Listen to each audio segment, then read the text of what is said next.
Good afternoon, ladies and gentlemen. Welcome to the November 18th, 2020 Pittsburgh Board of Public Education and the Pittsburgh Mount Oliver Intermediate Unit virtual legislative meeting. Would everyone please rise to salute the flag? I pledge allegiance to the flag of the United States of America and to the republic for which it stands, one nation, under God, indivisible, with liberty and justice for all. Okay, thank you, everyone. We're going to begin first this afternoon with the Pittsburgh Mount Oliver Intermediate Unit. Mr. Weiss, may we please have a roll call? Carr.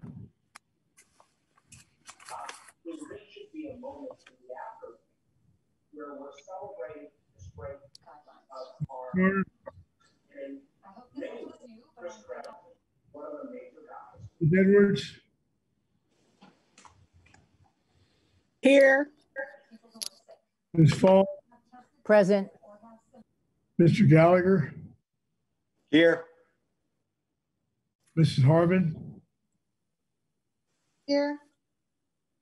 Mrs. Kennedy. Present. Mr. Talafero. Here. Mr. Dean.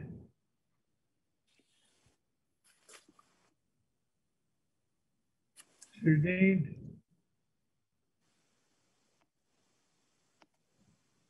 Ms. Wilson. Here. Okay, we'll go back. Mr. Carter.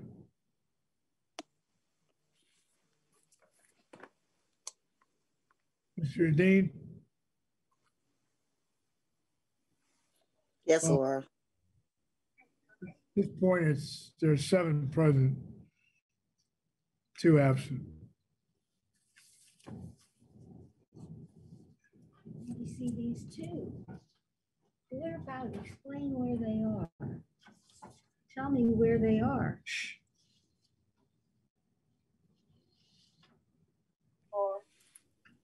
Okay. I'm sorry, I got distracted by a phone call. We're going to continue with the Pittsburgh Mount Oliver Intermediate Unit, and we're going to go back to a special presentation after we do the Pittsburgh Mount Oliver Intermediate Unit's report presentation. All right. Please turn to the board minutes from October 28th. And I would like to know if there are any corrections, additions, or deletions anyone would like to make to these minutes. All right, hearing none, then could all those in favor of, no, I guess we better not do it that way. I guess we better have a motion and a second to approve the board minutes. So moved. Ms. Falls? Second. Miss Edwards. All those in favor, please signify by saying aye. Aye. Any opposition? Hearing none, then the number of ayes that we have, the motion to approve the minutes is done. There's no items for the committee report on education for the Pittsburgh Mount Oliver Intermediate Unit this month. So we'll move on to the business finance section that includes agenda items 25.01 through 26.06. This is now before you. Are there any questions or comments that were not answered at agenda review?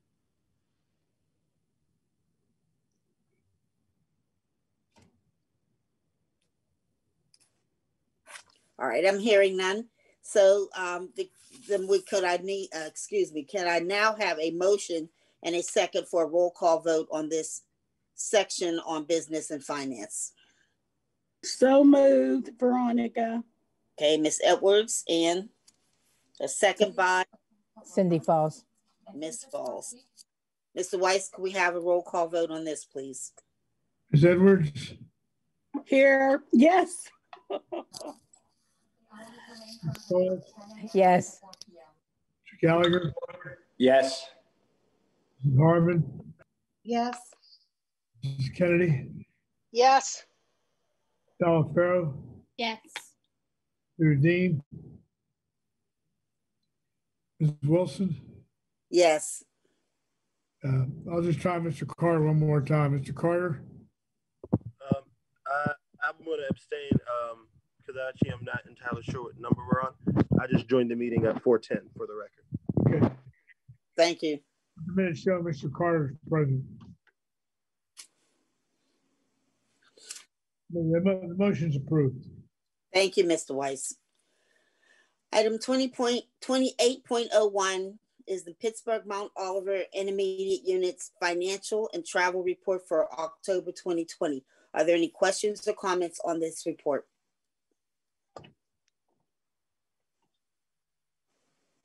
All right, hearing none, then could I please have a motion and a second to adjourn this meeting? So moved. Second, Seven. Okay, Miss Edwards made the motion, Ms. Teleferro seconded. All those in favor, please signify by saying aye. Aye. Aye. Are there any noes? Okay, motion to adjourn this meeting has been approved. Thank you all very much. Thank you. Thank you, Ms. Bear. We're now going to move to the Pittsburgh Public Schools legislative meeting. And before we start our official meeting, we have a special presentation. And I believe I'm turning this over to Ms. Ebony Pugh. Yes, thank you, Ms. Wilson. Operation Recognition authorizes school districts to grant high school diplomas to any honorably discharged veterans who served in the United States military during World War II, the Korean conflict, or the Vietnam War. Tonight, Elmer Sauer will receive his high school diploma. Mr. Sauer attended Carrick High School and joined the Marines in 1945, where he was a combat telephone wireman. Between active duty and reserves, he served until December 1957. After leaving the Marine Corps, Mr. Sauer was a police officer with the Leesburg, Virginia Police Department for 2.5 years. He then spent 1 year working to build the Washington Dulles Airport. Mr. Sauer then transitioned into a small business entrepreneur, working for himself until he retired in 2007 to Sunset City, Arizona, where he enjoys gym facing and winemaking. Now a widower, he was married to Nancy Sauer. He is the father of 3 children, 5 stepchildren, 8 grandchildren, and 20 great-grandchildren. Mr. Sauer celebrated his 92nd birthday this past October 28th. Mr. Sauer is currently watching today's ceremony with his family out of state. Before we conclude and present the diploma, board member Cynthia Falls of District 7 would like to share remarks in celebration of Mr. Sauer.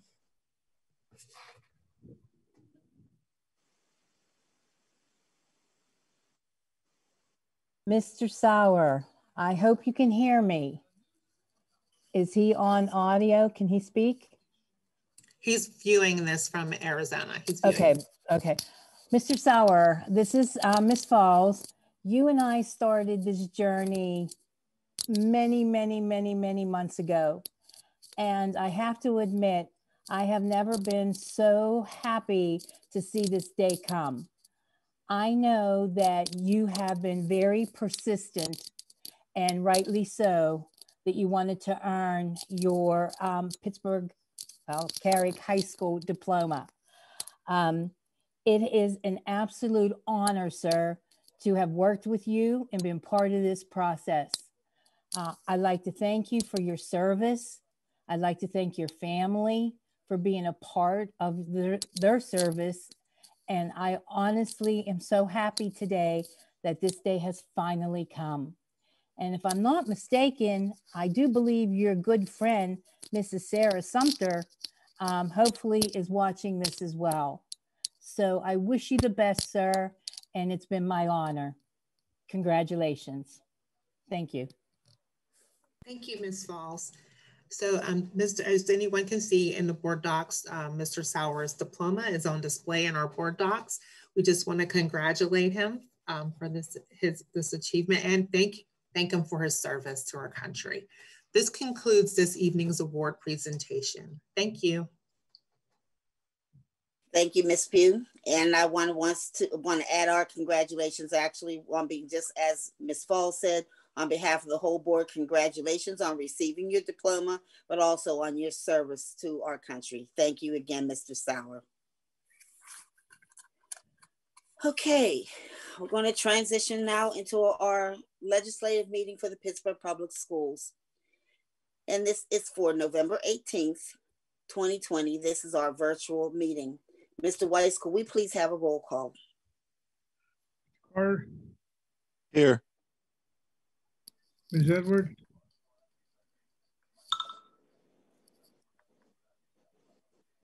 Ms. Edwards, Here. thank you. Ms. Falls, Present. Mr. Gallagher, Here. Mrs. Harbin, Here. Mrs. Kennedy, Present. Salafaro, Here. Mr. Dean, here. Ms. Wilson, Here. all members present. All right, thank you, Mr. Weiss. At this time, I'd like to ask Ms. Falls to share our core beliefs and commitments. Thank you, Ms. Wilson. It's my honor. Core beliefs and commitments. We will educate all children to their highest level of academic achievement. We will provide a safe and orderly environment for all students and employees. We will provide efficient and effective support for all students, families, teachers, and administrators. We will distribute resources in an effective and equitable manner to address the needs of all students to the maximum extent feasible. We will improve public confidence and encourage strong parent community engagement in the district. Thank you, Ms. Wilson. Thank you, Ms. Falls. Okay, board members, could you please now turn to the minutes for the October 28th legislative session and the November 2nd special legislative session. At this time, I'd like to know if there are any corrections, additions, or deletions to these minutes.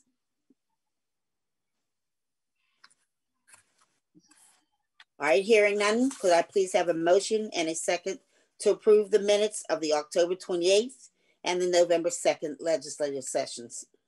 This is Terry, so moved. Second, this is Veronica. Okay, Ms. Kennedy and Mrs. Edwards. All those in favor, please signify by saying aye. Aye. Aye.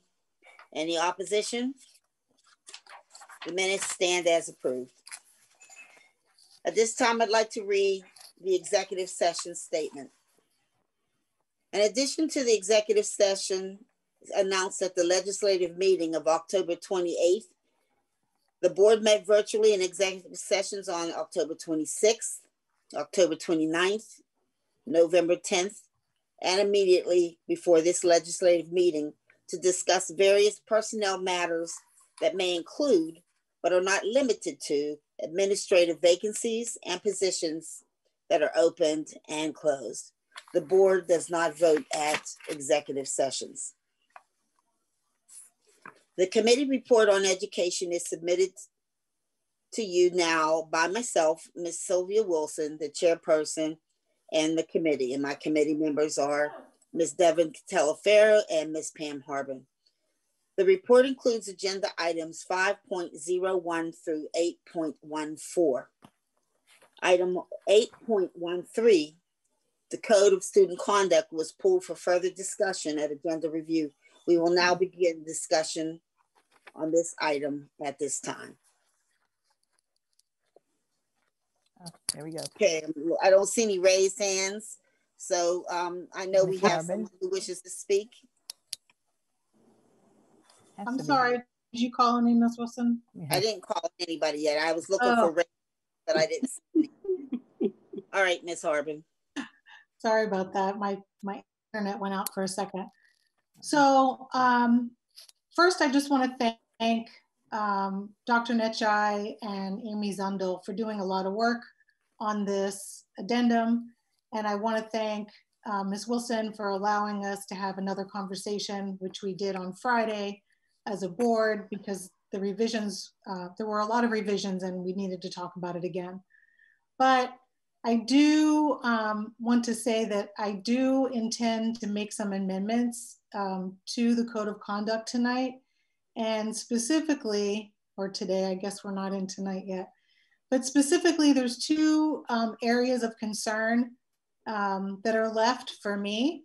One of them is around the weapons and the fact that we're putting a replica weapon into a remote weapons policy. I kind of understand it in a policy when we're in school, when you can actually see the thing. But to me, it doesn't make sense to have a replica of a weapon in a policy for remote instruction. So that would include, and I understand that we did change it, or it has been changed to say that if they're brandishing it as a weapon, but the brandishing it as a weapon isn't about the weapon in and of itself. It's about the action of using something as a weapon. So a bat or a hockey stick that my brother used to use as a sword, if you brandish that as a weapon, that's really the behavior that needs to be addressed. And I believe it can be addressed in a different way that's already in our Code of Conduct. So that's all I have to say about that. I also believe that knife shouldn't be in the remote weapon policy. Again, this is you know, a household item. I just think it's a gray area. I understand that weapons that could cause harm in a household that, you know, that we recognize as like the big bad weapons, I believe should belong in there and nothing else. So I will make some amendments around that. The other area that I'm very concerned about is the exclusion from live instruction. And there are 11 areas in the Code of Conduct where if we pass this as a board, so I'm talking to my colleagues right now, if we pass an addendum to a Code of Conduct that allows students to be removed from live instruction, that's where they get the instruction. So for me, like we've not been able to really deliver instruction to students, and the live piece, which is supposedly just 15 minutes, is the only place they get the instruction. The asynchronous piece is the piece where they get practice and stuff that they do independently. So if we're going to exclude somebody from instruction to do an intervention, why wouldn't we do it during the asynchronous part?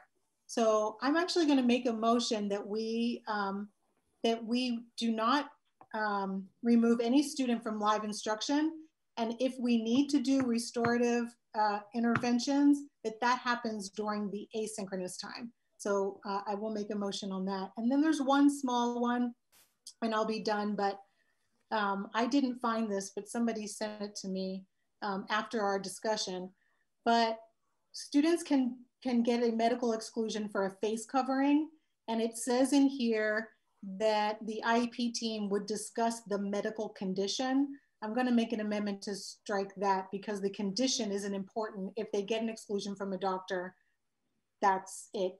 There's no need to have a discussion of the medical condition. That's giving more information than sometimes a parent would want to. So that's it. I appreciate all the work that everybody has done. And I think that we have an opportunity as a board to really get this right and move forward with it this month with the amendments that I'll propose. Thank you. Thank you. I see no other little blue hands in this participant section. Are there any other board members who wish to speak on this? Ms. Wilson. Okay, Ms. Falls, go ahead. Thank you, Ms. Wilson. You know, Ms. Harbin, I agree with you on quite a few of these points, but I really I think this would be like the 5th revision of this addendum, 5th or 6th, somewhere around there. But my question to you is, wasn't this presented in pre-policy and policy? And and et cetera? No? Am I It never wrong? went to pre-policy. We agreed to have it just come to the policy workshop. It came to the policy workshop and there really wasn't a thorough conversation on it at that point. And so after that, then there were some revisions made, and that's why we asked for this other workshop to discuss the current version.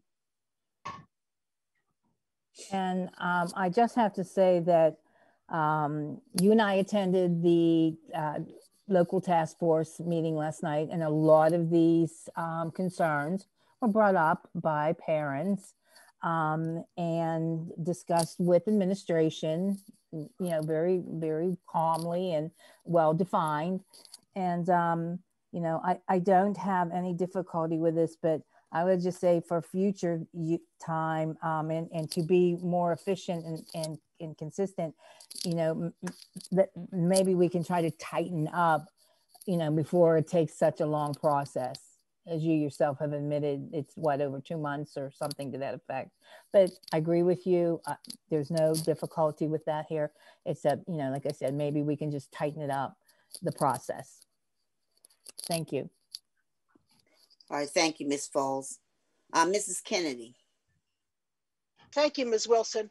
First, also in response to the question that was asked by Ms. Falls, we, in September in pre-policy, we discussed it in a general sense. We did not see an actual draft. We were presented with what type of topics would be covered in the addendum. So, and we had decided, because at that point it was hoped to have it passed in October, we would go right to a policy workshop to fast track it and skip the step of us really going through it in pre-policy. So I apologize. I was the one that made that suggestion, if I recall correctly. In hindsight, obviously, that was an important step. We could have fleshed out more, but we were hopeful to have it passed in October. However, we did have the policy workshop and we'd heard quite a bit of input, and it was clear that it was not ready to come to a vote in October, which is why I, as policy chair, had made the request in advance of the legislative meeting to have the item pulled. And Dr. Hamlet obviously agreed because it was pulled. So here we are. We did have the extended discussion last Friday afternoon, and I thought it was a good discussion. I did speak with Ms. Harbin this morning, and she filled me in on what happened last night at the local task force meeting and discussed her proposed amendments with me. And they make sense. And I actually came up with an analogy related to the whole thing with the replica weapon, which supports it being the actions, not the actual thing. If I was to raise my hand and go for someone's throat, it's obviously I'm trying to threaten to choke them. But in it, myself are not a reason to discipline me. It's what I'm doing with the hands. And likewise, if the family has a replica weapon hanging on the wall, or even the student picks it up, depending on what the student's doing with it, it's not necessarily intent. You know, maybe he or she's doing virtual show and tell. Look at this replica weapon. You know, that's not intent to use it in a malicious manner or to threaten anyone. So I am 100% agreement with Ms. Harbin that replica needs to come out. And I also agree with the attendance item. The issue with attendance, especially given that parents don't even see, they don't necessarily have time every day to look and see, did my child get marked present for every class? Did my child get this? It's very difficult to keep up, and we want to encourage our students to participate. We want to have it to be a positive thing. And I think we need to be a little more lenient because we don't know what's going on. Was there a technology issue? Just last Sunday night, Mr. Stuckey dealt with me because my internet went out here, and my internet's supplied through the district. So I contacted Mr. Stuckey.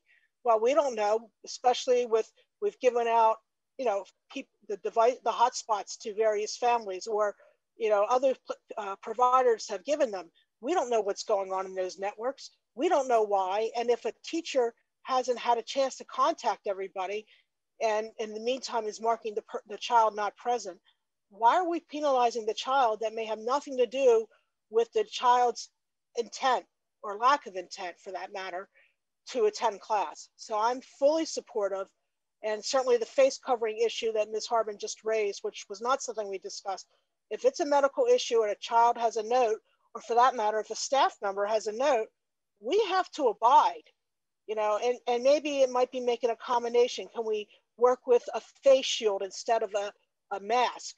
And the answer may be yes, the answer may be no, but we cannot have it an IEP team discussion and determination if the child has a note. It's a medical excuse. That is my opinion.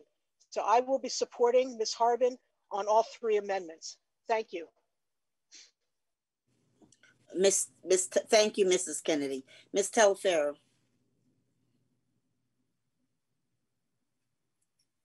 Okay. Thank you, Ms. Wilson. I guess I just wanted a point of clarification on what Ms. Harbin shared about how any type of like restorative methods could be implemented during live instruction. I think I'm just a little not clear on what you are actually asking as an alternative to the restorative space that was discussed this past Friday. Yeah, so the restorative space, to me, I mean, the changes that were made it so that it can only be during that one period. And I think that's fine. It's just that there's, in every period of a class, there's a synchronous time where the teacher's actually delivering instruction. And then there's the asynchronous time where students work independently. The way it's worded now, you can remove them from the live instruction and then send them to a restorative room. The changes that I'm gonna amend to the amendment will make it so that you can send them to that restorative space, but not during the live instruction. So during the live instruction, you can mute the audio, you can turn off the video, you can turn off the chat, and then just keep teaching so the student can actually still hear the lesson. And then if there needs to be some kind of intervention about the behavior, then that could happen during when they have independent time. So you're not taking away the actual live instruction. Did that answer your question? It does, because it does elaborate a little bit more on like what you're asking.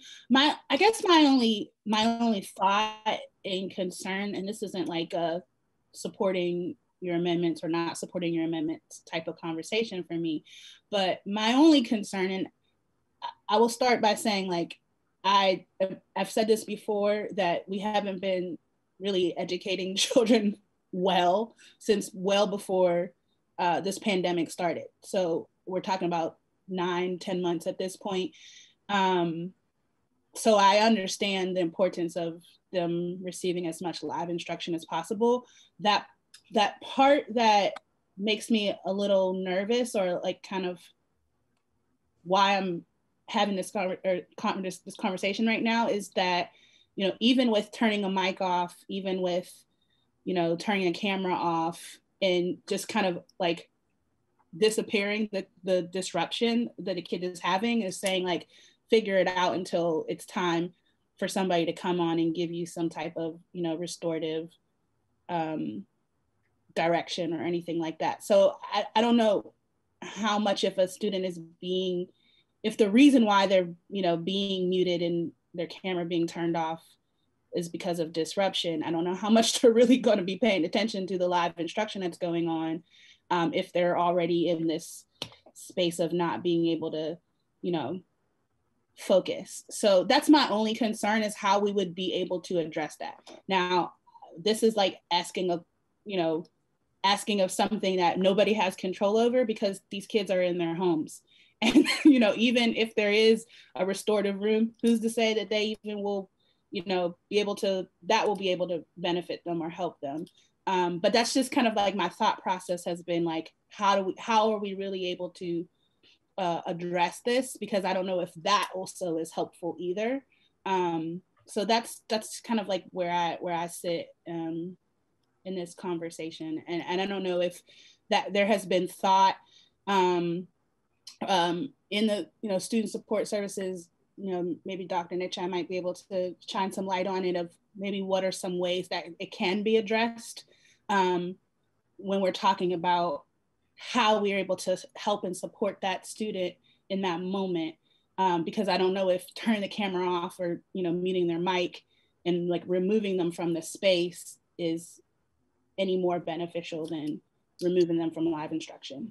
Yeah, so I totally hear what you're saying, but if you read this addendum, it says that that's the last resort. So everywhere that it says the last resort is to remove them. And I don't know if you remember, there was a testimony where a parent said that the teacher just like removed, like it just says you have been removed from the Teams meeting. And I don't see how that is any better than, contacting the principal, contacting the social worker, finding support and help at that time than just saying you are booted from this live instruction. So that's the part that I'm trying to take out of the amendment. I'm not taking out the support. I'm not taking out any interventions. I just want to take out the ability. It's in 11 different places where we say the student can be removed from live instruction. And I think that's the wrong way to go. I think, the student should be supported. The student should get, help. The teacher should get help at that moment. All of that stuff should happen. I just think in 11 different areas to say the student will be removed from live instruction just allows us to do that. And I don't think that's really, I don't think that was the intention of this either.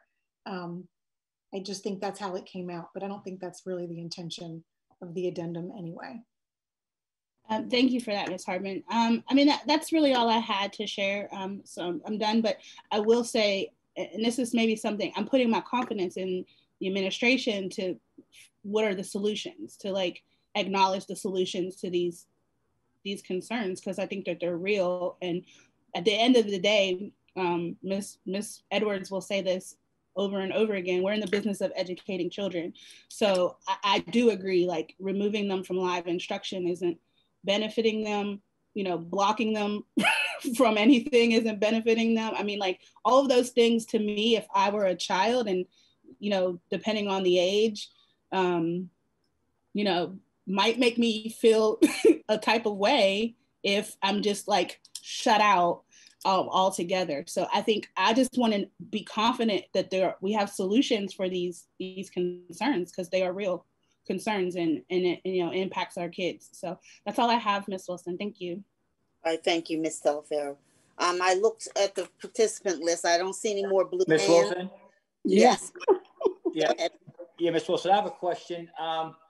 So if you're teaching a class and little Johnny's disruptive, you can just mute him and that's it? Is that what we're saying? So I want to ask this question to add into what your question is, Mr. Gallagher. I want to ask Mr. Stuckey, right now, do the teachers have the capability to individually mute or remove a student from the video, from the live course?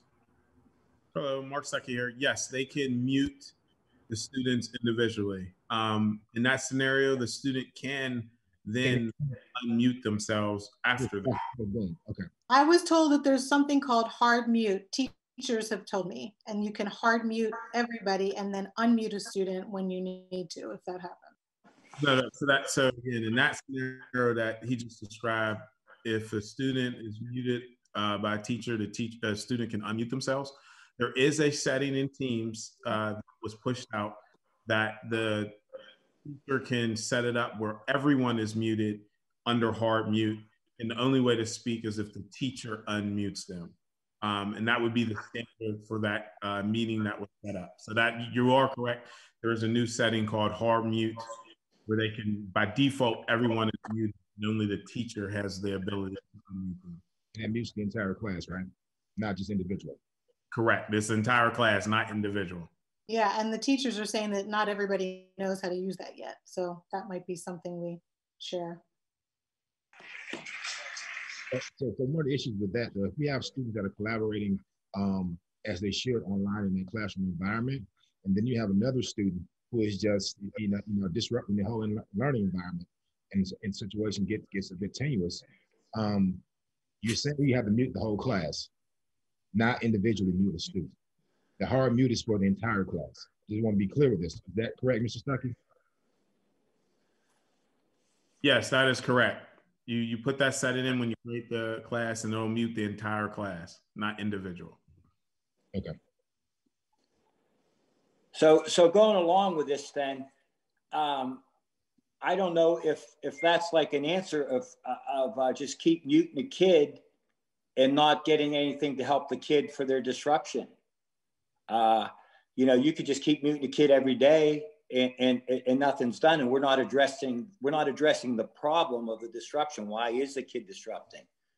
And if we want to fix problems and we want to help kids, and from what I understand, this restorative practice room is to help a kid out, right? I mean, it's not going to be punitive. That's the only thing I have. I'd hate to see a kid just keep getting muted and not miss instruction. And also, I don't know, Ms. Harbin, have you heard of ghosting?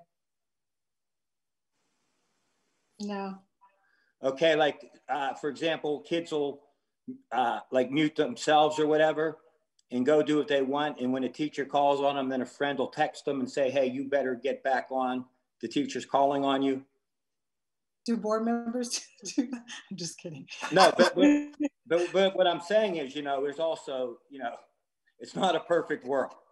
No, I mean, I agree, Mr. Gallagher, none of this is perfect. And my amendment did not take out that restorative room. I mean, I'm actually not supportive of it, but I'm not going to amend it to take it out, because I do believe if we use it in a way that is supportive, that makes sense. I just don't think having a student there during the live instruction, I mean, if it said in the, which is what I'm going to amend it to, if it says like, put them in there in that restorative space during asynchronous instruction, that's the majority of the class time anyway. So they could still get the support, they could still get the help. It's just, why is the default that they're removed from the live, like that's the teaching part, which is 15 minutes of a class. And again, like if it's happening every day, it should be brought to somebody's attention and there should be interventions put in place. But the way we have it worded right now is that we are going to allow students to be removed from live instruction. And there's 11 different ways you could do it. And that just, I can't, as a board member, vote on a policy to pull students away from the only instruction that they're getting. My next question is, and Miss Kennedy, you were breaking up when you were giving your analogy about a what do you call it, like the fake weapon. Right. Okay. And I was talking about, if I take my hands and make a choking motion and indicating I'm threatening to choke you, that it's an action. But if I just have my hands and I'm curling in my fingers, I'm not making, are we going to say something that penalize me because my hands are doing something?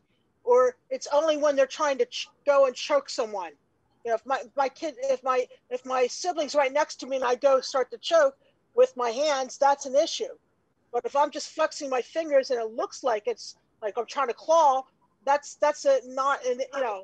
it may not be an issue. So my thing is with the weapon replica, are we using it? Is it there in the background, or is maybe the child using it for a virtual show and tell, or is the child brandishing it as a weapon? I mean, I could take a golf club, which the high school golf team uses for sport, and I could take that golf club and knock someone over with it, right? But it all depends on what you're using, just like Ms. Harbin was saying with her brother and the hockey stick. So to me, it's the intent of what you're doing. I want to chime in real quick and just put this out in the space. So are we talking about replica guns? If you have seen some of these replica guns, right, tell the difference between that and a real gun on a video. That's not going to happen because these guns are too real. And so when you say replica is one thing, that's an exact copy of a real gun that just can't fire it. And then there's a toy gun. So I'm just putting this out in the space. how are you going to deal with kids understanding or teachers understanding and just trying to distinguish between what's a replica and what's a real gun? So if it's hanging on the wall behind the student where the student's sitting, you know, they're not in charge of home decor. Agreed, yes. So it's visible and it's in view of the camera. Are we now penalizing the student? Well, but the language now says brandished as a weapon, is what it says. And I still, I mean, here's the thing. If a student is brandishing a toy replica and it's not in this, it's not in the language here, if it does not say replica, can we still take action? Can we still do something? We're not going to, I mean, what is it you would want to do that we couldn't do if the word replica was taken out of here?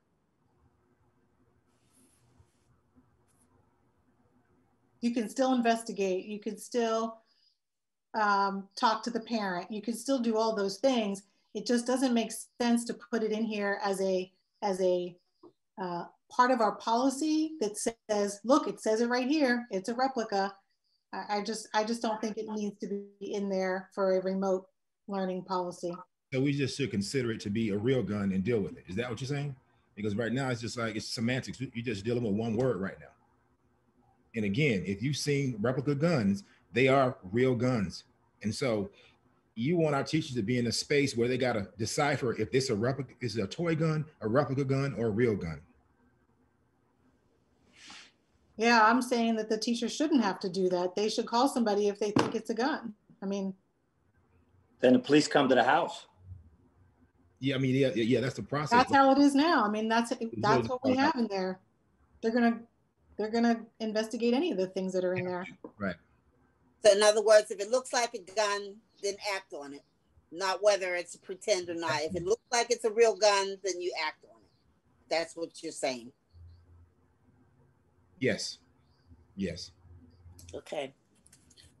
All right. I don't see any other. I looked in this list again. I don't see anyone else's hands that are raised. So can we move on? Here I am. See, I'm looking for the blue hand on the participant. Go ahead, Miss Edwards. Okay. First, I'm going to say that I agree with all 3 points of Ms. Harbin. I was in a Dollar General on Saturday, and a young black male, 8, 9 years old, him and his brother, asked his mom to buy a Nerf gun with Nerf balls. And I said to mom, not right now. I said, they belong to the school district of Pittsburgh. I live in Pittsburgh. And right now that replica can bring harm to your home. I said, do not buy that. Buy that at a better time. And she said, thank you. So we're making all these rules, but I'm having so many problems with all things being equal when they are not equal. Our parents are just not what the most of us have been able to learn as we've grown up. You have to call parents. They are our partners. COVID-19 put them in position to be partners as well as parents. So I did ask Dr. Hamlet, I did ask for parent and student advisory feedback. I did not get it. So I don't know what kind of recommendations came from the parents. And I don't know how this information is going to be communicated to schools and parents. So since I don't have that, and I spend time in the community, I'm not doing this from just my kitchen, but in the community, talking to parents, taking food to parents, asking how their kids are doing, I'm learning to be a better person, not just a board director. So I still have concerns that are unanswered, and that's the way it goes, but I do agree with Pam Harbin. Thank you. I thank you, Miss Edwards. Miss Falls, is there a new hand raised for you? Yes, and then after this discussion's over. But I mean, there is nothing to say that as time goes on, if these amendments need to be, I don't want to use the word stricter because that's not what I mean, tightened up or more specific, that we cannot call it.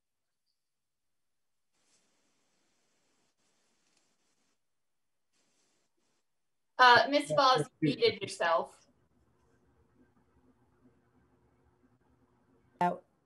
You mean I just said all that for nothing?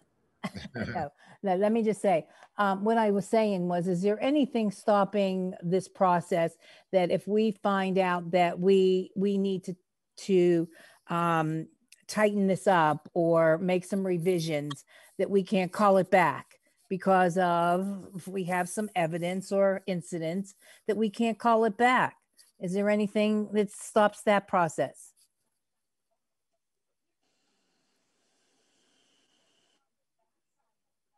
I would say no. We can always come back and revise or create an addendum to it. I mean, I think we could go on, and I know we could do a lot of hypothetical situations as well, but I mean, if we have to vote on this, it's my suggestion that we do it, and then whatever needs to be adjusted or revised, then we take that action. All right, thank you. It's time for us to move forward. Miss Harbin, technically, you would have made a motion and then we would have discussion, but we kind of did the reverse. We had a lot of discussion, but there's no motion. So I'm assuming that you plan on making a motion and it would be appropriate at this time. Yeah, I think I'm sorry, Ira, were you gonna say something? No, I think okay. I do recommend you do these separately, or else it'll be very hard to follow. That's what I'm gonna do. Okay, so my first amendment would be I make a motion to remove the words "and any replica weapon that the student displays in a threatening manner." Is there a second? I'll second it, Terry. Okay. We have a roll call, Ms. Wilson? I guess so, yes. Mr. Carter? Carter? Yes. Ms. Edwards? Yes. Ms. Falls? Yes, with the understanding that if we need to come back to revise it, we have that opportunity. Mr. Gallagher? No. Ms. Harbin? Yes. Ms. Kennedy? Yes. Ms. Talaferro? No. Mr. Dean? No. Ms. Wilson? Yes. Okay. The amendment is approved 6-3. So at this point, then that language is removed from the document. And when we're all through with this process, whatever changes have to be made as a result of these amendments, they will be made. Ms. Kaladi is on this meeting and she is following this. So we have an orderly way of doing this. So we have the second amendment. Yes, second amendment would be to remove the word "knife" from the weapons section. There a second? Yes, Terry. It moved and seconded the word "knife" is removed from the weapons section. Mr. Carter? I'm going to abstain. Ms. Edwards? Yes. Ms. Falls? I'm going to vote no on that, sir. Okay. Mr. Gallagher? No. Ms. Harbin? Yes. Mrs. Kennedy? Yes.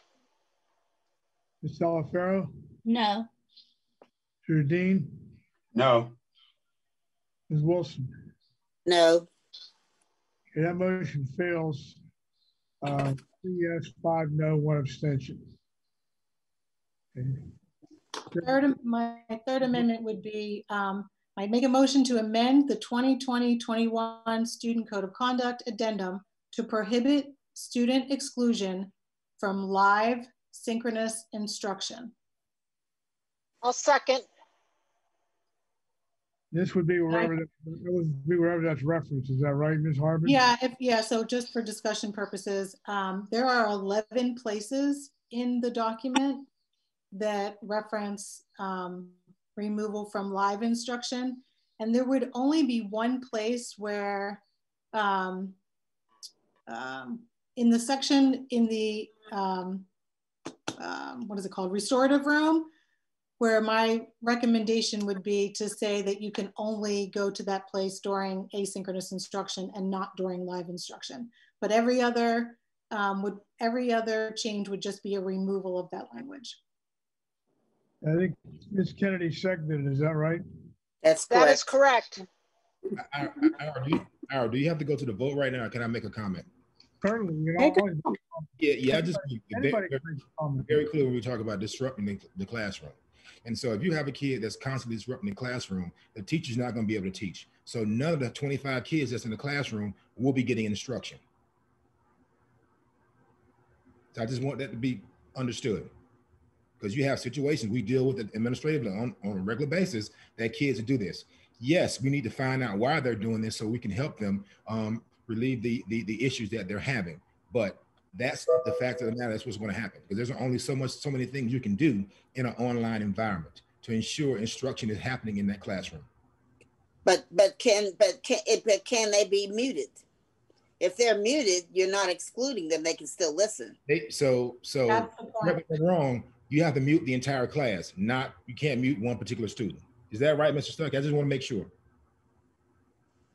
That's correct. So once the class starts, if it's set up as a normal, the student would be able to continuously keep unmuting themselves unless the class is set up with hard mute from the start of it. So this is Terry. So if I'm a teacher and I'm in classroom in a brick and mortar school and I'm teaching, the students are expected to listen and then raise their hands to ask questions for me to call on them, unless it's a specific debate or however set up, but in most cases, that's how it is. So if I'm a teacher in a remote environment and I use the hard mute, but I can still unmute if I call on Johnny or whoever and ask them. So does Schoolology have the ability to have a virtual raise your hand like we have in Zoom? No, we're using Teams for the live platform. Okay, I'm sorry. So does Teams have that ability that if I'm on Teams and I'm muted, that I have a way to inform the instructor that I'm raising my hand or I want to speak? And so, Mr. Stuck, when you answer, can you unmute individual students one at a time as they raise their hand? Or do you have to unmute the entire class to do that? You would be able to unmute individual students as they raise their hand. Yes. It would be a change in the way instruction is done now. They would just have to know that if they set it up that way, every class, everyone would be muted, and they would have to wait for some type of hand raise or chat or some type of signal to know to unmute that child. Teachers are doing it this way now, Dr. Hamlet. I mean, this is the conversation that I had with a bunch of teachers.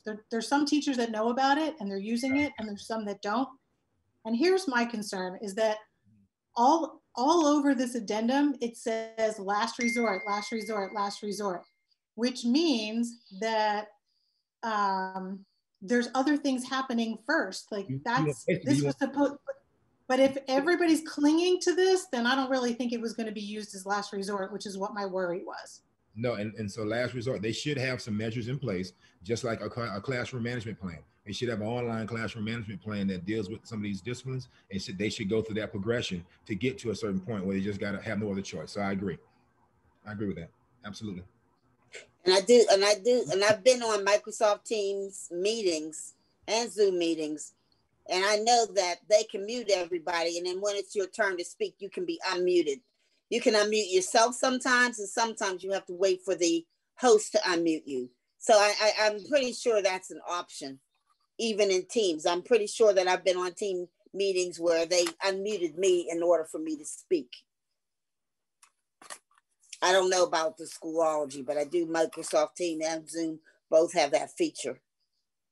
And I think I would prefer to mute someone than to say, hey, you can't be here. All right, do we have any other last minute comments on this before we have the motion and the second on this particular item? Is there anything else that needs to be discussed before Mr. Weiss does the vote? And Dr. Hamlet, we do certainly understand what you're talking about, but since it's not really in a real classroom where you're dealing with it, it just seems to me in a virtual classroom, you should be able to mute that, and that would kind of prevent that disruption, which is very different from when you have them all in the same room. I do understand. And Ms. Wilson, may I ask, so the thought of as a last resort is completely gone from this thought? No, what it is you're not able to put them in restorative or reflection or whatever during the live instruction portion. They can do that during the asynchronous instruction portion to get the intervention they need, so they do not miss out on the actual live instruction. Which could take place how long after the instruction? It could be immediately after. 15 minutes, according to Ms. Jenkins. Ms. Jenkins, you want to chime in with the instructional time, please? So there's clarity. Yeah. Yeah, so the way the instructional time is, there's whole group and small group instruction. So whole group instruction is about 15 to 20 minutes. And then depending on how much time is in the class, there's small group instruction that should be occurring. We did in the MOU allow teachers the opportunity to determine how they will facilitate whole group. So for example, if I'm a teacher and I struggle with managing, we're in the hybrid setting, I'm struggling with managing kids online and in the classroom, they could do whole group in small group sections. So there is opportunity for whole group and small group. So it's not just the whole group that kids are getting lessons. Small group is another opportunity for students to receive instruction as well. And both of those, whole group and small group, are live synchronous instruction. Okay, so then you can't, if you're doing small group, then you can't mute the whole class, right? Correct. It is a small group of students, and the other half of the students might be working on asynchronous activities. Yes. So then depending on the way the teacher's doing this, you cannot do your lesson and mute the whole class and wait to call on people. That would not. Yeah, to your point, yes, that is correct. That would not be effective teaching. Well, how is it going to work if let's say we don't make this amendment, all right? And I'm a teacher. I'm doing small group instruction, and some of my students are doing asynchronous. I'm still going to have them all listening anyhow. So I don't understand. Or when they're doing asynchronous, are they logged off of Teams and logging into wherever their asynchronous stuff is? I'm confused now. Yes, that is true. Asynchronous activities does not occur on the actual Teams platform. Okay, so all right. So how's that different? If I'm teaching a small group and Johnny's in that small group, I should still be able to have the mute. Or if Johnny's not in that small group, Johnny should be able to go for the corrective action. Because I already asked last week about, or somebody asked, it was, I think, Ms. Talferro, because I was going to ask about who's going to be monitoring the reflection room, whatever we're calling the room.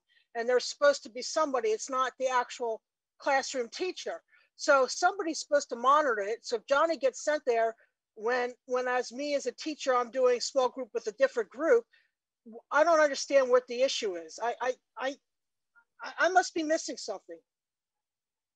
I think the piece is around whole group. So during whole group instruction, that is when typically in a remote environment, that is all students in the classroom. In a small group session, that will be small groups of students. But when you're doing whole group instruction, if a teacher opts, let's say when we're back in the hybrid setting, if I choose to, instead of doing a merge of both the kids in the classroom and the kids at home, if I do that in a whole group setting and I say, you know what, that's too tough, I want to do it in small group, I could do it in small group sessions, but it could, in some cases, depending on what's happening in small groups, could impact the whole class. I'd have to ask Mark Stuckey, if I'm in a breakout room, so say I have a paraprofessional and I'm in a breakout room with my para getting scaffolding and supports for English for me as an English learner, and then the teacher is with another group of students. If we hard mute the entire class, does that mute the student that's getting the support with the paraprofessional as well as the teacher? Yeah, so again, that's by default, not by default, I'm sorry, when you set it up from the start, if you set that setting, then it's hard muted and the instructor has to unmute anyone that has that setting set up from the start. Mm-hmm. So my Mr. Stuckey, can I just ask Mr. Stuckey a question? If I'm the teacher and I have a para, can I set up a setting that both the para and myself have the same abilities as the host or whatever, the admin or whatever it is, so that they could unmute the student themselves? Yes, you can give the para that host ability so they can then act as the unmute, yes. So, okay, thank you. Then I get back to, it seems to me that we're able to have Johnny in whole group live for the 15-20 minutes and Johnny working with the para maybe separately, or Johnny going off to the restorative room while I'm as a teacher and working with small group. I'm either not understanding something basic here, or I fail to see the concern of letting this go through. Okay, when they're working in small groups, wouldn't that be a breakout room where you have maybe 5 kids working with the teacher in a breakout room, or four kids with a teacher, or 5 kids with a teacher in a breakout room? That's your small group. If you had it set up where a para was working with a group of students, 3 to 5, that would be a separate breakout room. You're not doing it with the whole entire class, because how could you have small group instruction while everybody is still there hearing it all? Which is the method? Because it would seem to me small group would be in a separate breakout room. Am I wrong? Small group could be in a separate breakout room. Yes, Ms. Wilson. So small group is separate from whole group. So there's small group instruction and then there's whole group instruction. In whole group instruction, that is when all students are receiving the learning at the same time. In small group, those are different. There are smaller groups of students. So some might be working with the teacher, some might be working with the paraprofessional, some might be offline working on asynchronous tasks. By themselves. Correct. Okay, so when they're off by themselves, that doesn't mean that they would be hearing the teacher working with a small group, correct? Correct. Correct. So then I don't understand the confusion then. So here's my suggestion. Since it's my amendment, I do think that we should vote on this amendment. And then if there is something that needs to be addressed in a way that we need to address it in this policy, we can come back and address it differently. It's just that the way it came out in this addendum, it came out to say, remove the child from live instruction, remove the child from live instruction, remove the child from live instruction. I don't think it was the intent to have it that way, but by having that language in here, we are allowing children to be removed from live instruction. And then we don't know how often it's happening. Who is it happening to?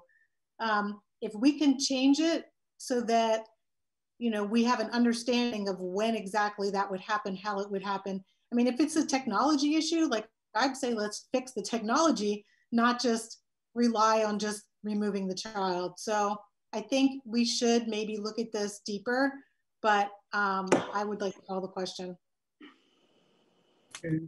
This was moved and seconded, as all of these have been, by Ms. Harbin and Ms. Kennedy. So this is the amendment to remove the language about moving the child from live instruction. So we're going to call the roll. Mr. Carter? Yes. Ms. Edwards? Yes. Ms. Pauls? Yes, but I want to agree with Ms. Harbin if we need to come back to revise it. We have that opportunity to do so.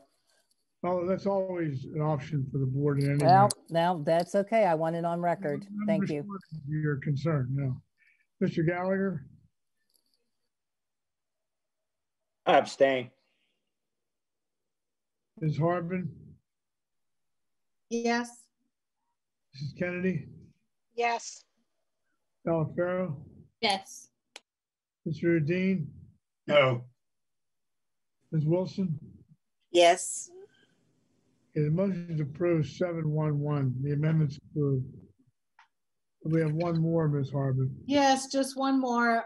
In the face covering section, I motion to remove the medical condition from that sentence,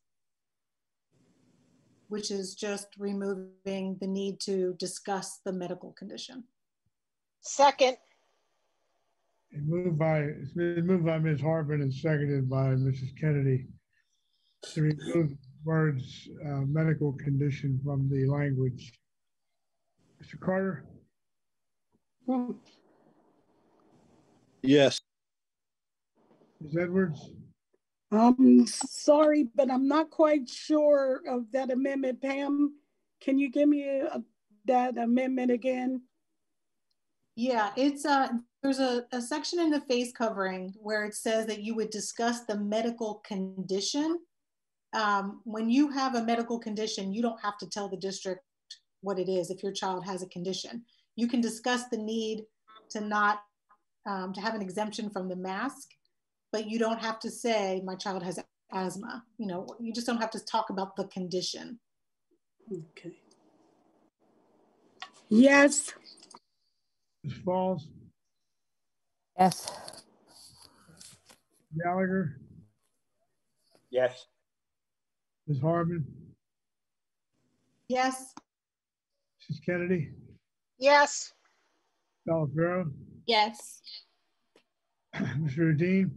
No. Ms. Wilson? Yes. Okay, so that was approved 8-1. So just to summarize, when you vote on the education report in this Oh, geez, I can remember. addendum, the replica language on a replica weapon was approved. The language on removing the reference to knife was defeated. The language on removal from instruction, taking that out, was approved. And the language to remove the words medical condition was approved. So when you vote on this report and this addendum, those changes will be reflected in your vote. Okay, and now we need Mr. Weiss. Now we need the vote on the entire code right now. Yes, I think it was moved and seconded. I'm almost certain it was. I don't have that. I don't have that. Why don't we do it for the record? We would need a motion to approve the report with the amended code in it. Okay, we're talking about the whole education report. Yeah. All right, I will make that motion. Second. Ms. Falk? Yes. Thank you. Okay, Mr. Carter? Oh, wait a minute, question before we vote. There's still a placeholder in 8.11. We can't vote on a placeholder.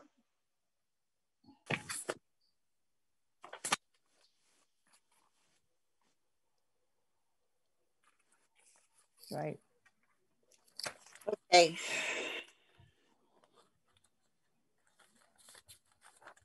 Somebody want to talk about that or what? Rod Netchai, Assistant Superintendent for Student Support Services. Mr. Weiss, is it I do know the amount, and I'm sorry that we didn't update that. We didn't have it when we put this in. I have gotten it since. Mr. Weiss, is it appropriate to put that out now, or how do we do that? So it's part of the minutes. We've done this in the past on other things. So if you have the amount, just state that that will go into item number 8.11. So I believe the amount is $4,500. So Ms. Arnold is on the call. If I'm mistaken, please correct me, but I believe it's $4,500 even. You're correct, Dr. Netchai. Thank you. Okay, so that resolves the placeholder. Thank you. Okay. I'm ready. All right. I'm ready. Mr. Weiss? Pardon? I'm ready. Does this section that we're about to vote on include the amendment to extend the contract for the strategic plan? I don't know. I mean, I don't No, think...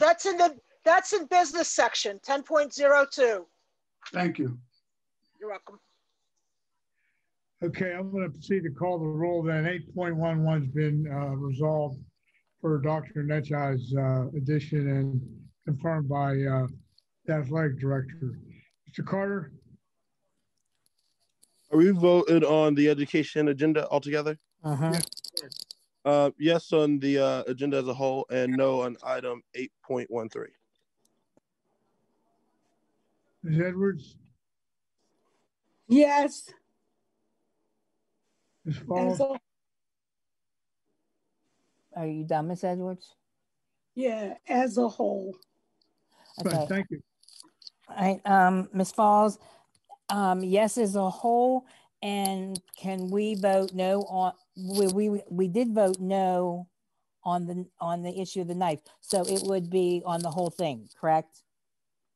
You're voting on the addendum, the student code addendum as amended. Okay, yes. You're voting yes? Yeah, I mean, unless we're taking the one out that we voted no. We've all done that. I mean, okay, goodbye. I'm done. Yes. Mr. Gallagher? Yes, and also I'd like to take this opportunity to give a shout out for this 8.11. That was Coach Chris LaSalla from the University of Pittsburgh. The story behind it is the football players asked to do something for the children of the school district of Pittsburgh, and I believe they deserve a shout out because they came to us and asked about that. Thank you. It's noted in the minutes. You're voting yes, Mr. Gallagher? Yes, sir, yes. Okay. Ms. Harbin? Yes. Mrs. Kennedy? Yes, on the report as a whole. I need to abstain on 8.02 because my employer is on the list of out of school time providers that were approved when it was originally submitted. So just to keep it clean, and a memo should have already been sent to you on my behalf by Ms. Getty, Mr. Weiss. I do have that number. Thank you. You're welcome. Ms. Alfaro? Yes. Mr. Dean?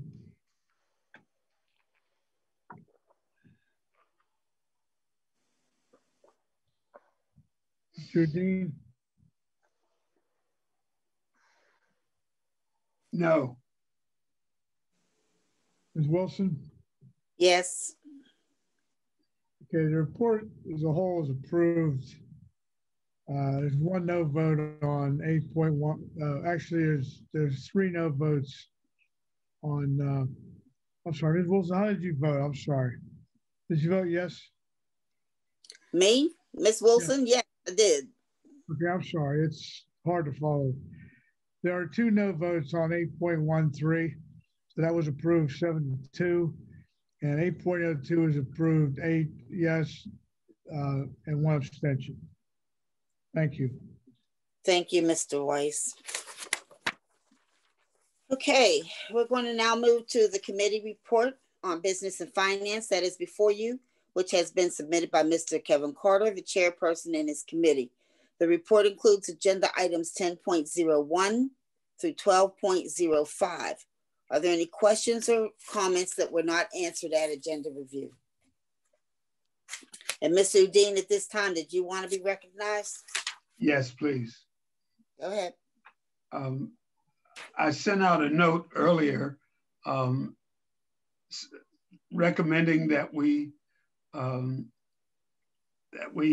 do not extend the current contract as an extension of the strategic planning, our strategic plan for the future, I guess for the next 5 years, but rather we take up the question of a strategic plan separate from the issue of the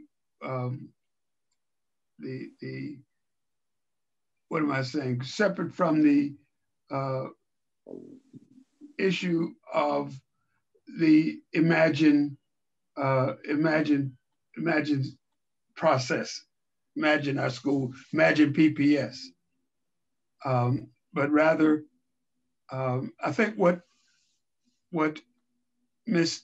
Fabry Jones was saying last week was that rather than that the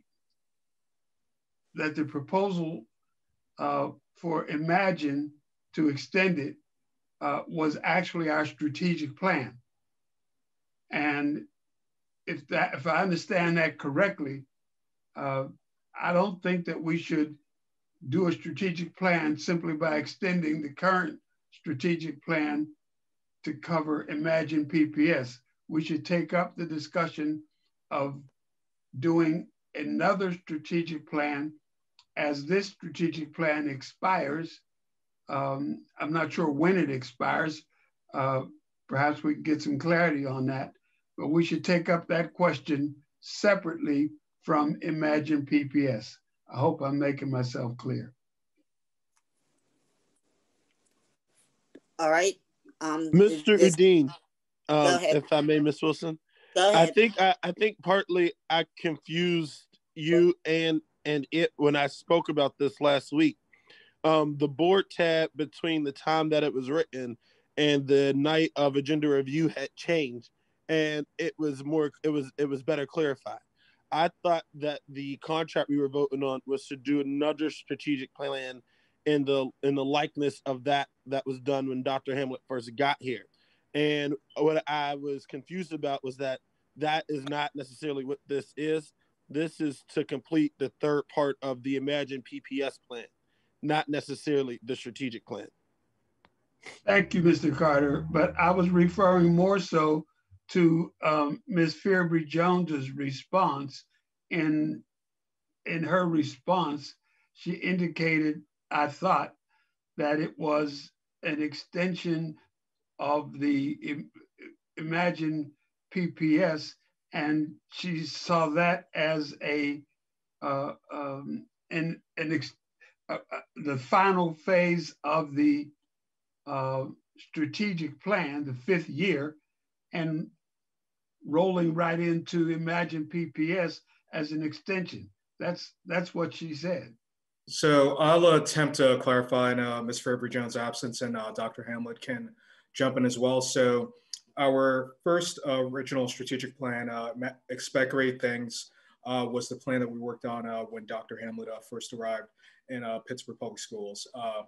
As the work in Expect Great Things sunsets and the term of that strategic plan ends, the next iteration and to continue the work that we've built on and Expect Great Things will be Imagine PPS. So the work from Imagine PPS is partly a strategic planning process that will lead to the next long-term strategic plan for the district to outline key steps that will build upon from the foundations that were laid from Expect Great Things. When does the current strategic plan expire? 2021. What date?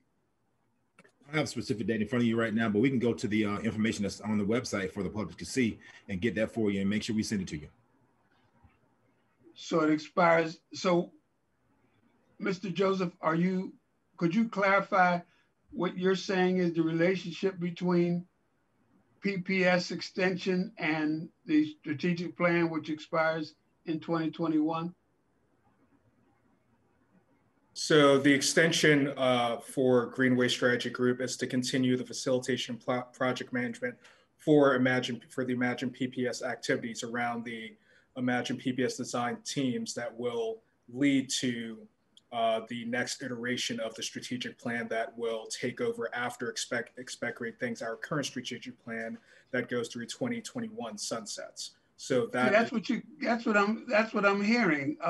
They keep connecting the Imagine PPS to the next strategic plan. What I'm suggesting is that there needs to be a clear severance between the strategic plan and Imagine PPS. That needs to be clear and clean. So Imagine PPS from the very beginning was introduced as our strategic plan. When this current strategic plan ends, that's been said from the very beginning. Never. It was never said. I think Ms. Jones sent you some information. If you didn't yes, she did. And she keeps, it's a very muddled kind of presentation about it being building on the strategic plan. It is not clear that there is a separation between the strategic plan and Imagine PPS. That's very unclear. So I think we articulated that, and so we need to work with you better or in person. That's fine on a personal level to understand that. But this has always been said, like from the very beginning, that our current strategic plan is ending, and we're not going to wait till it ends to begin to build another one.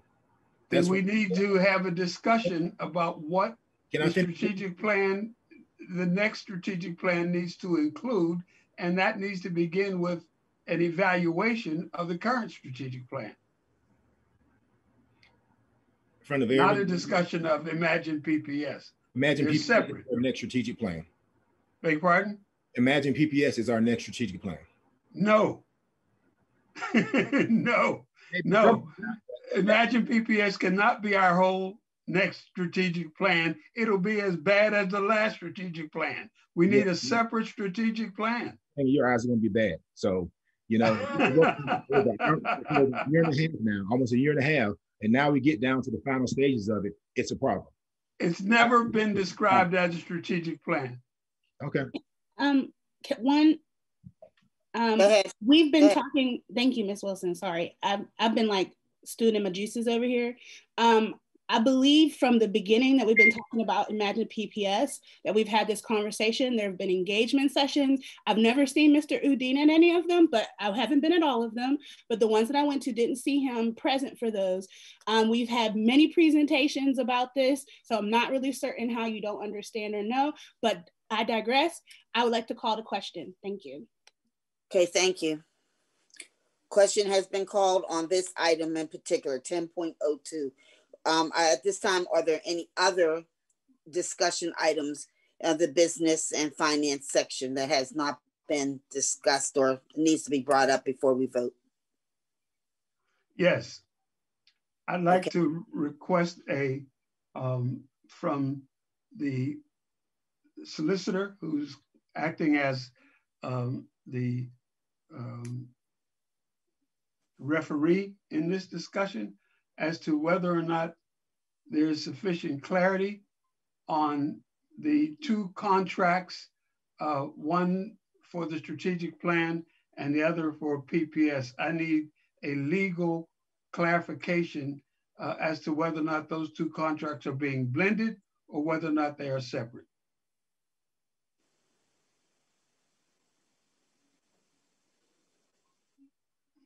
One contract that's before me, 10.02, is from Greenway Strategy Group. What other one are you referring to? The strategic plan that we're currently operating under. That's been over and done with over like 4 years ago, when the strategic plan was built. That contract ended then. I mean, I think what contract ended? The contract for the first strategic plan. Expect great. Greenway was the contractor for that strategic plan? Yes. And that strategic plan ends, you said, in 2021. Correct. So now we are extending the contract that ended, you said that Greenway's contract ended as soon as. No, Mr. Udine, that was a separate contract. That contract was executed and completed when that strategic plan was approved. All right, that was a different contract. Now, at the start of earlier on in this whole process, it was brought to us as a board to create a new contract with Greenway to work on our next strategic plan. That was that because, as it was said, the current one is less than a year to go, and you don't want to wait till it expires. So they have been working with us, and because of things beyond our control and their control, additional time is needed. All right, thank you for that. But I must reiterate, the question was called, which means no more discussion on this item. I only asked if there was something else, but not on this item. And I'm not hearing anything on any other business and finance committee item. So therefore, I'm going to ask for a motion and a second to have this report approved.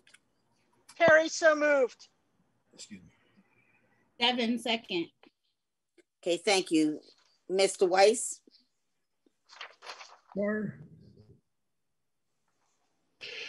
Yes, on the report as a whole. I'm going to abstain on 10.02. Ms. Edwards? Yes, on the report as a whole. I'm abstaining on 10.02. Ms. Falls?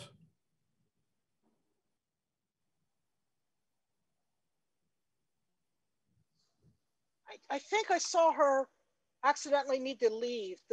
I saw her leave the.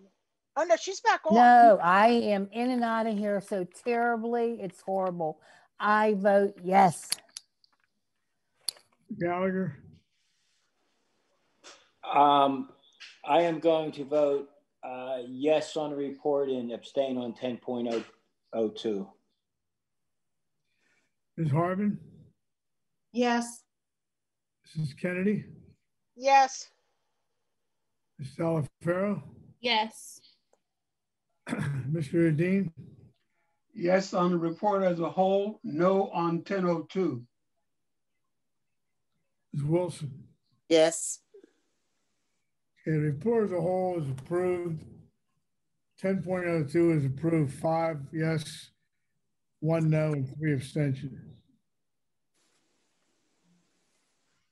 All right, thank you, Mr. Weiss. We're now going to move to the Human Resources Report, item 13.01, which was submitted by Mr. Bill Gallagher, the chairperson, and his committee. Are there any questions or comments on this report?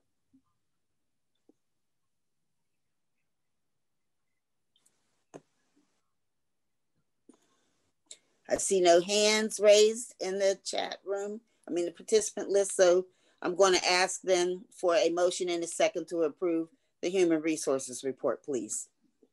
So moved. That was Ms. Falls. Second. I'm not sure. Was that Mr. Gall? No, that was Mr. Carter. Yep. Okay. Mr. Carter. All right, Mr. Weiss, could we please have a roll call vote? Carter? Yes. Ms. Edwards? Yes. Ms. Falls? Yes. Gallagher? Yes. Ms. Harbin? Yes. Mrs. Kennedy? Yes. Ms. Salafaro? Yes. Mr. Dean? Yes. Ms. Wilson? Yes. Board's approved unanimously. Thank you. Item 16.01 and 16.02, the financial statements and controllers reports for the month ending October 31st, 2020 are before you this afternoon. Are there any questions or comments? Wait a minute. I need to go back. I just got a message from someone. I needed to abstain in personnel, and I forgot to have this on my memo. My daughter's listed under long-term subs, and I don't have that open in front of me, but Sarah Kennedy is listed, and she was in the long-term subs section. And I'll get a memo to you, Mr. Weiss, and thank you, Ms. Falls, for reminding me. Thank you. So noted. Sorry. Thank you. Sorry to interrupt. To Ms. Willig for inclusion in the minutes. Okay, thank you. Okay, 1601 and 02, any questions? comments? All right, hearing none, we'll move to 16.03, the EBE report for November 2020. That's before you at this time. Are there any questions or comments on this report?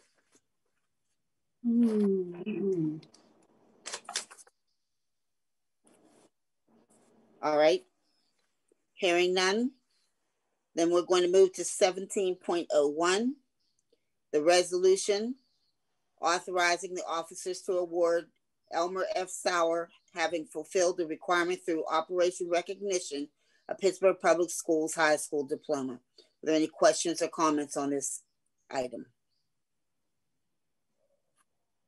Just congratulations, well deserved. Thank you very much.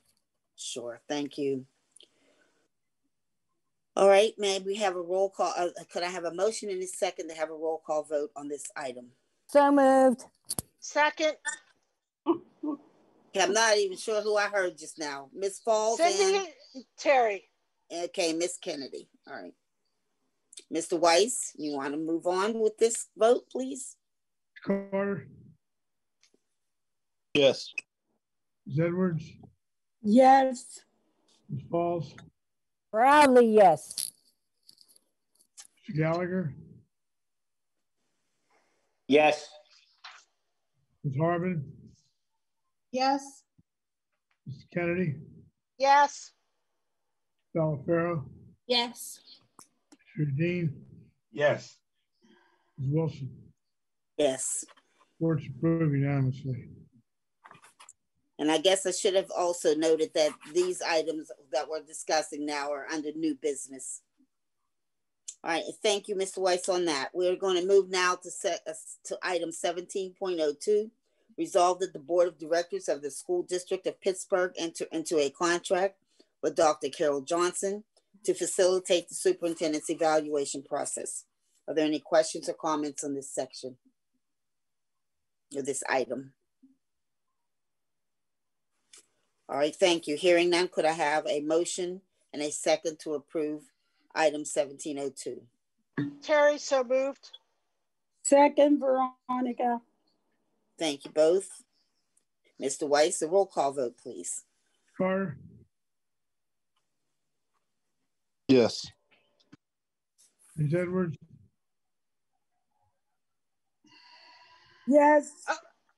Point of clarification.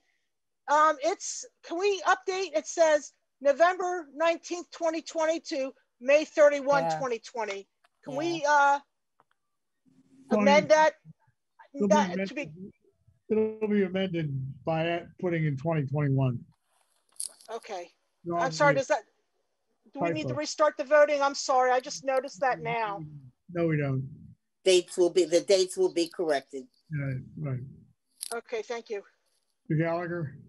Oh, I said, you didn't miss me. I say yes. I'm sorry, Ms. Falls. Okay. Yes, for me. Okay. Mrs. Harbin? Yes. Mrs. Kennedy? Yes. Salafaro? Yes. Mr. Dean? Yes. Ms. Wilson? Yes. Board's approved unanimously. Thank you. We're going to move to item 17.03, a resolution of the Board of Education of the School District of Pittsburgh to authorize the proper officers to accept the T-Mobile hotspot donation. And at this time, I would like to ask Mr. Mark Stuckey to give us an overview of what this is about. Thank you, Madam Wilson.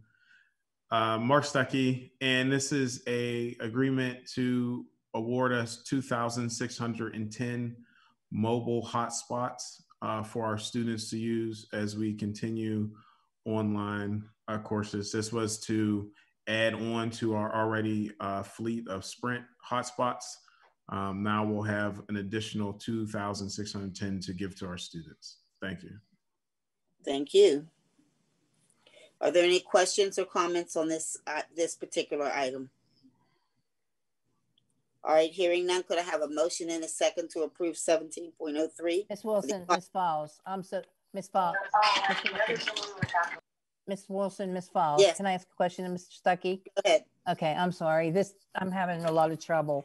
Mr. Stuckey, can you tell me now how many devices we still have yet to get to students? Just in that realm, so I can have an idea when you're talking hotspots.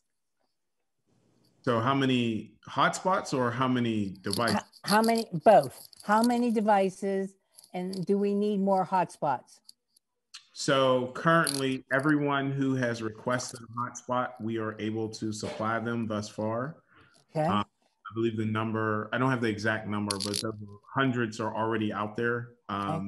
We did not run out of our stock yet, but we were quickly approaching that. So it's good to get an additional so we can continue to not turn anyone away for a hotspot that needs one thus far. As far as devices, we also have been able to say yes to every request we've had to whoever needed a device up to this date. And we recently acquired the remaining 6,000 student devices. I believe there's still 200 still being configured, but basically all of the remaining 6,000 for us to be prepared to go one-to-one. For a total of? I don't know that exact number. Well, just throw it to me at some point. Thank you, Mr. Stuckey. Well, no problem. Thank you. Miss Falls, to your point, we'll put a comprehensive Oh, okay. I thought he was just going to write to me, Dr. Hamlet. Oh no, because other board members have asked about the devices, so we'll have a complete update in the yes, sir. Yep. Okay, thank you. Could we have a motion and a second to approve these hotspots, please? So moved, Devin. Oh my God. Second,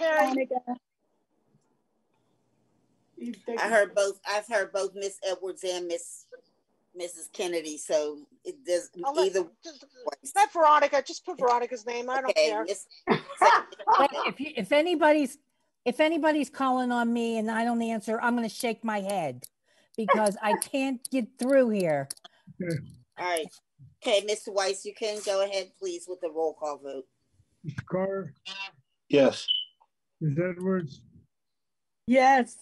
Ms. Falls? Yes. Mr. Gallagher?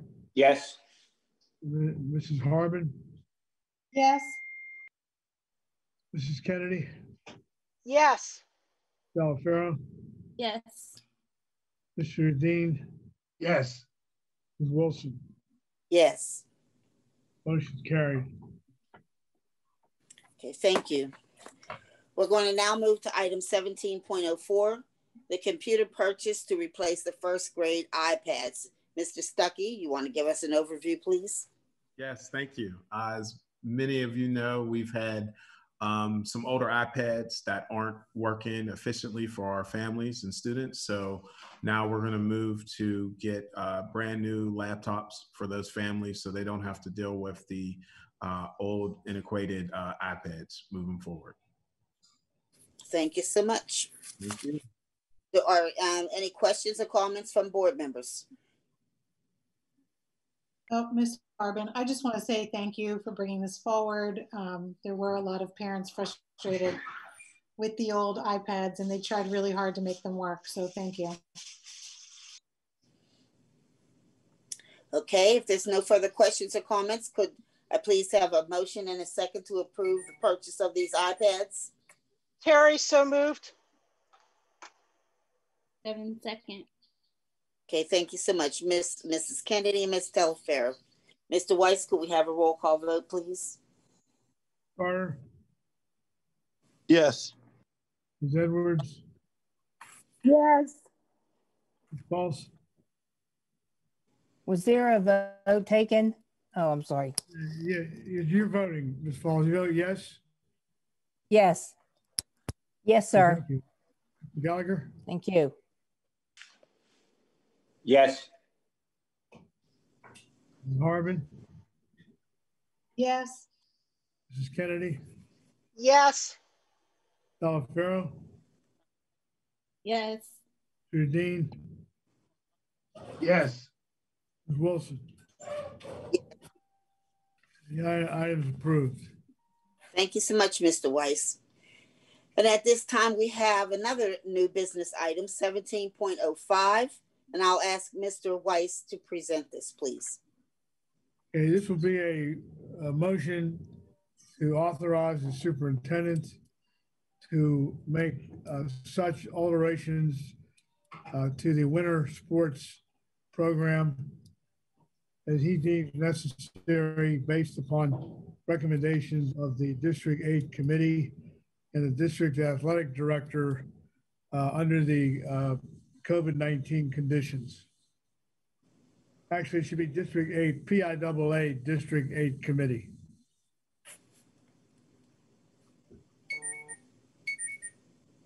Are there any questions or discussions or comments? Anything, board members?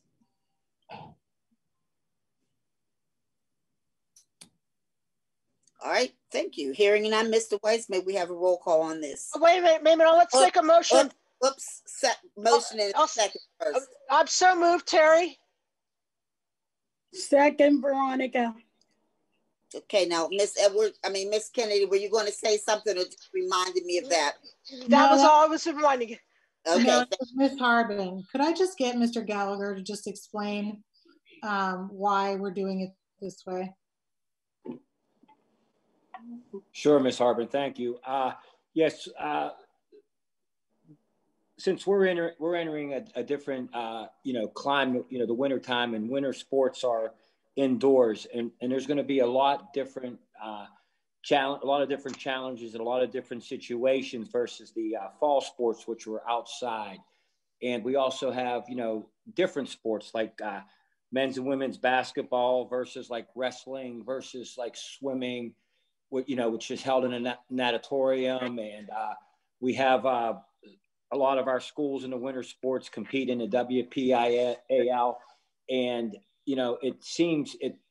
this seems like the best course to let the experts involved in the District 8 committee to help formulate and make decisions. This morning at the meeting, those criteria developed, and Ms. Arnold, the athletic director, is going to reach out to different institutions, to get some information. And it just seems like it's a logical choice to let the experts make the decision on which way we're going to go, and meet with Dr. Hamlet, who can make an informed decision on which way to go. And it just seems like this is the most logical way to meet this winter sports challenge.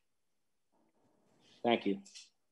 And Mr. Gallagher, we talked about input from the coaches also, so we can get everybody's input. Yeah, yes, ma'am. There's also coaches on a District 8 committee. There's athletic directors, and I really think that they will listen to everyone. I believe it was yesterday there was a citywide coaches meeting, and not only do you have the coaches, the ADs, the principals, and I really think we're going to get a good I can't think of the right word now, like just a very full picture of which way to go. Thank you. Okay, Mr. Weiss, you can go ahead with the vote, please. Thank you. Mr. Carter? Yes. Ms. Edwards? Yes. Ms. Falls?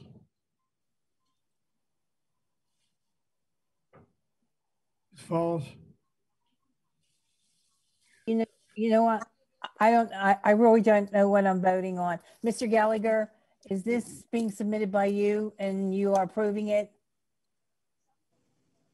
This is on the winter sports, giving the superintendent the authority to revise the sports program based on recommendations from the District 8 committee and the athletic director. Say no more. Yes. Mr. Gallagher? Yes. Mrs. Harbin? Yes. Mrs. Kennedy? Yes. Stella Farrow? Yes. Mr. Dean? Yes. Ms. Wilson? Yes. That's approved. Okay, thank you so much, Mr. Weiss. All right, at this time, we have some time for announcements. I have a request, Ms. Wilson. Yes. I request that as the chairperson of the committee, of the meeting, and president of the board, that you admonish board members from personalizing comments which will deteriorate discussion among board members. I've been avoiding responding to such personalized attacks, but if there will be no admonishment from the leadership of the board, then I'll have to defend myself from personalized attacks. That will deteriorate the quality of board meetings, and I would request that you take the matter up yourself to keep the board discussions civil and objective. Thank you. Thank you. I think that is something that we all need to be aware of, and that's something that shouldn't even have to be said. There have been some times over the past months where these things have happened, but we all need to put some controls on ourselves. But it's well noted, thank you. And again, we're going to move on into announcements. I looked in the participant list, I don't see any hands raised, but I know we have people who have comments, and I think I'll start first with congratulating. Oh, I do. Can you hear me? Just somebody shake their head.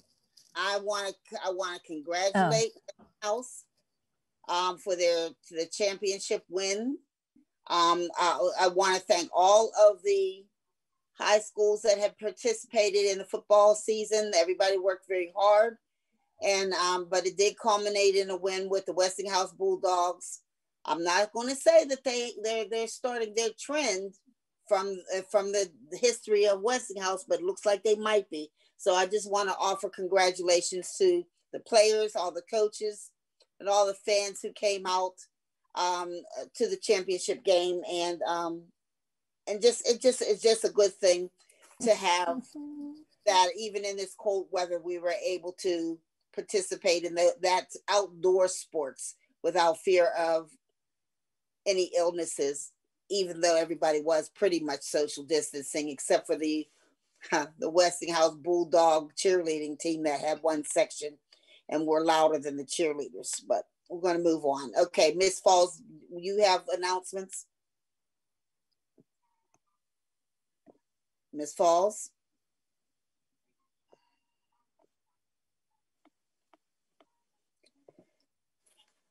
All right, any other board members?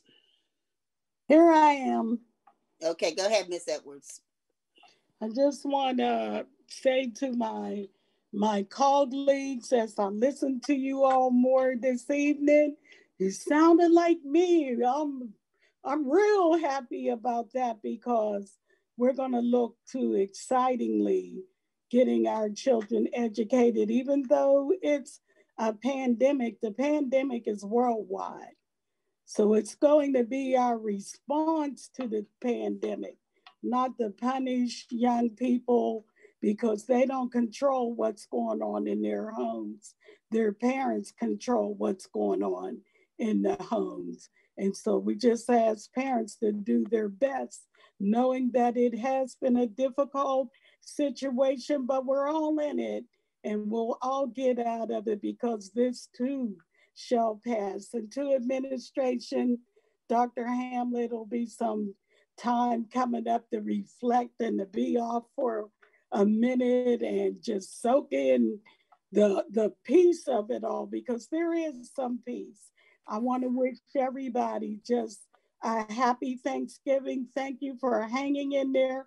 I'm hanging in here too, trying to do the best I can with what I have that'll benefit children and families in Pittsburgh. Thank you. All right. Oh, Ms. Wilson, While I have signed, can I talk? Yes, go ahead, Ms. Falls. Thank you. First, I just wanted to let everyone know that I'm so excited that Monday morning of this past week, I was on a Zoom call with Pittsburgh Phillips, and I had teachers and the principal and students and parents and social worker, and we had almost an hour-long conversation, and it was by far one of the highlights of my 7 years here. It was so rewarding, so much so that I have another date with Pittsburgh Roosevelt next week, which we're going to do the same. And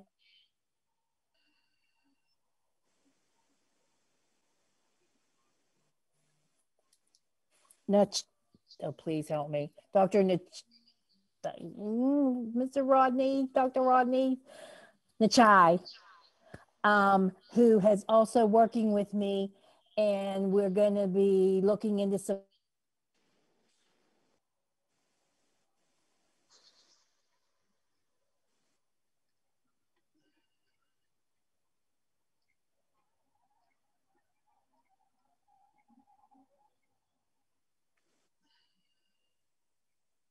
Ms. Falls, you're frozen.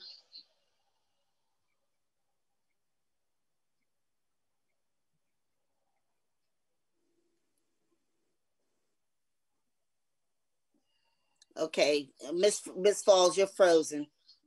We can't hear you. Hear me?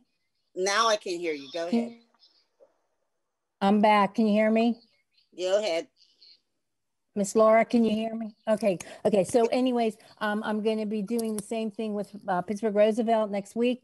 And then we're going to be setting up some of the other schools and working with Dr. Nachai.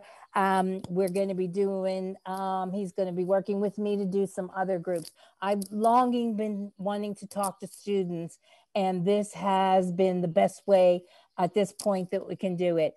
And I'm going to share the responses from everybody as soon as I have a moment and get them all written up, and I will share it. But let me just say that I am by far walking on air. So I am so grateful to have had that opportunity and have the schools and the parents and the students and the teachers and the staff so cooperative.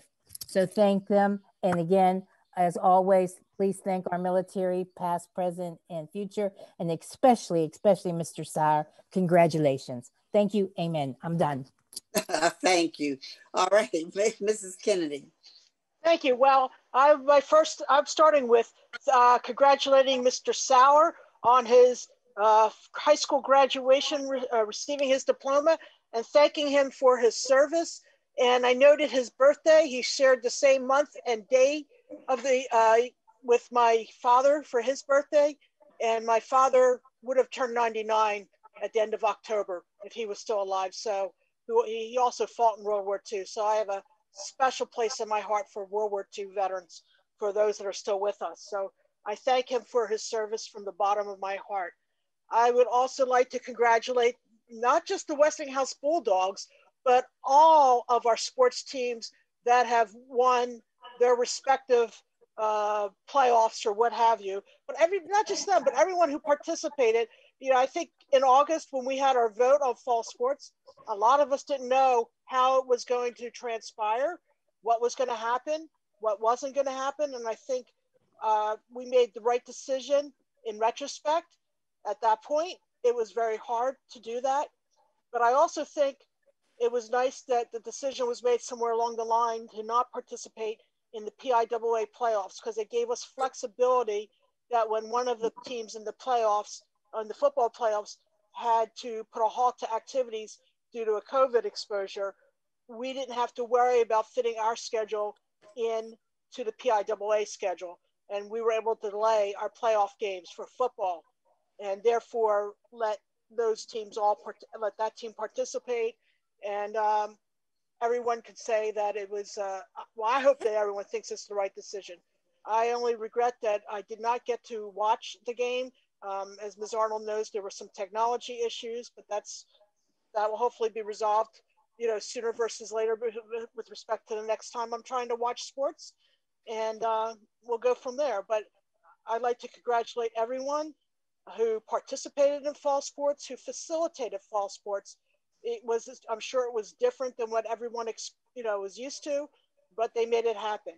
And the same thing with any of our other after school activities that are working, they're figuring out ways. It's, necessity is the mother of invention was an old saying. And I think it's proving true with how we're able to facilitate things. So good luck. If there's any participation still going on, happy Thanksgiving to everyone, and we'll see you soon. Thank you. Thank you, Mrs. Kennedy. All right, Miss Wilson. Okay, go ahead. Just want to give a shout out and congratulations to a young man, Tyrese Furbury at Perry Traditional Academy, who was selected to the 2022 Under Armour Bowl game. That's a tremendous honor. That's the top football players in the country. And if I'm not mistaken, he might be the first, City League kid chosen for that honor. And that's, that's a tremendous honor. And also a shout out to Coach Dante Green and the Westinghouse Bulldogs. If anyone understands sports, when you see a team,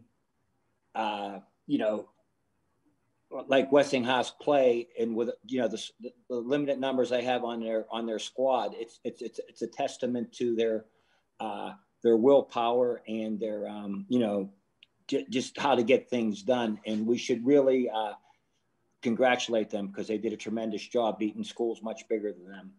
And with that, once again, I want to compliment the board on making the decision to go with the fall sports.